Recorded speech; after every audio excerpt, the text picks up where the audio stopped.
Welcome to the Deeper Thinking podcast, where we explore the complexities of human emotion, relationships, and the philosophical underpinnings of our deepest fears and desires. Love is often seen as a refuge, a sanctuary against uncertainty. But what if our very need for security is what destabilizes it?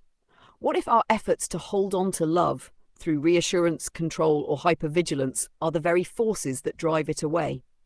In this episode, we unravel the paradox of attachment, examining how the longing for connection can sometimes become entangled with fear, and how true emotional freedom is found not in clinging, but in trust. Through the lens of existentialist thought, Buddhist philosophy, and the science of attachment, we explore what it really means to love without possession and to cultivate relationships built on presence rather than fear.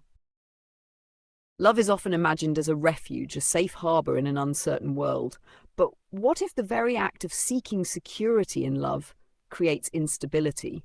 What if the more we hold on to someone, the more they slip through our grasp? The anxious attacher experiences love as both a necessity and a threat, a force that promises emotional safety but also exposes them to the terrifying possibility of loss. This paradox is central to the human experience. We long for deep connection, yet we fear the vulnerability it demands.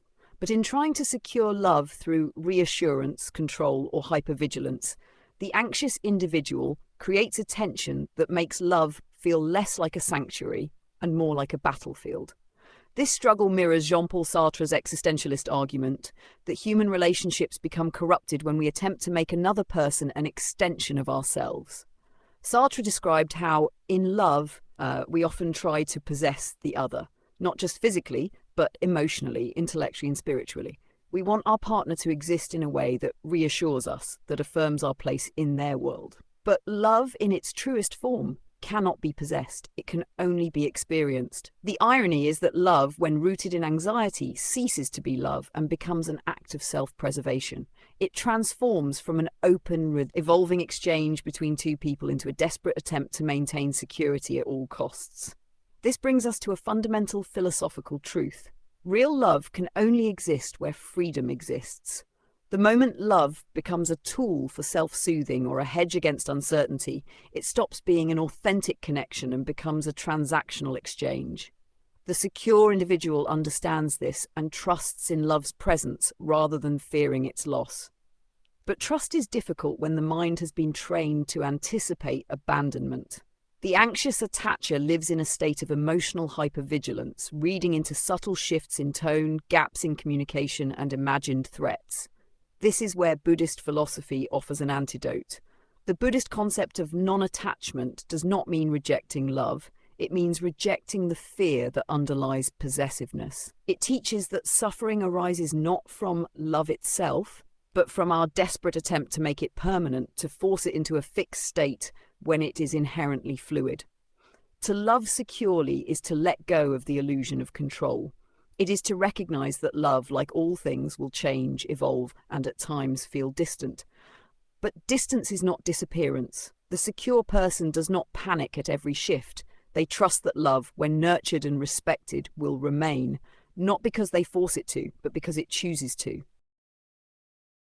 Anxious attachment is fueled by a belief that security can be earned, that if one is attentive enough, accommodating enough, or perceptive enough, abandonment can be avoided. This illusion of control is what fuels protest behaviors, emotional testing, and reassurance seeking. But real security is not manufactured, it is felt.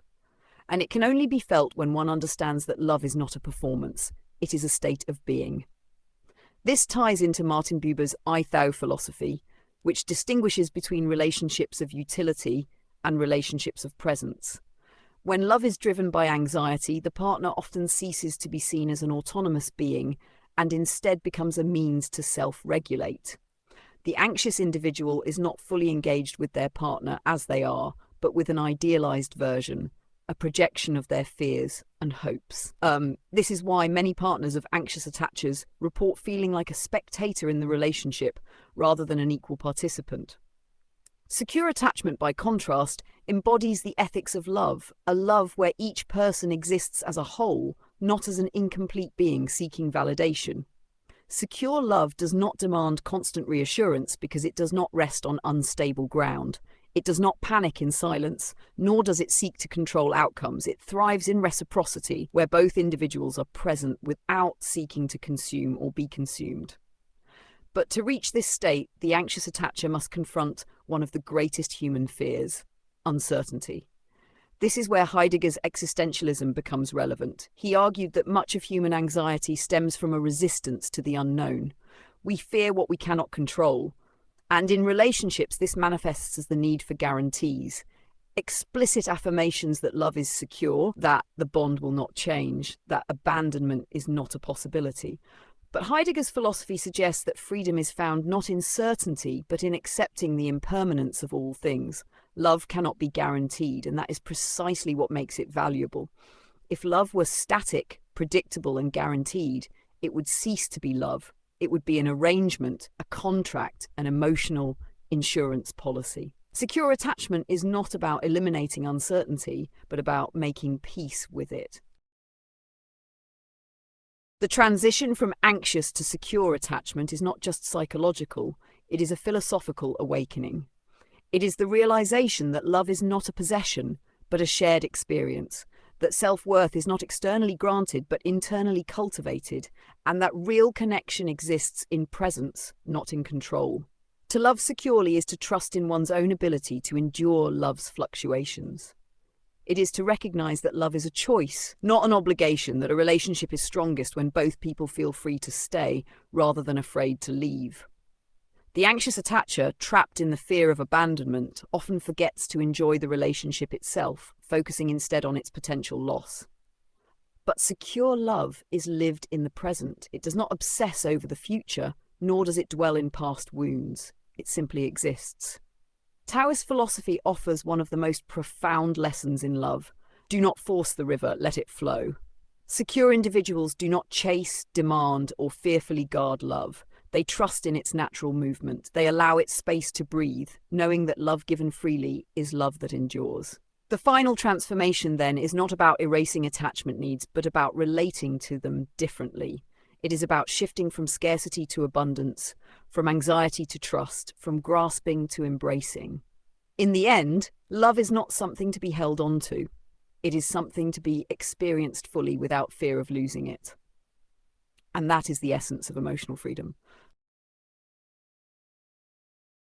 Thank you for listening to this episode of the Deeper Thinking podcast, an audio essay read by me, Holly, your digital narrator.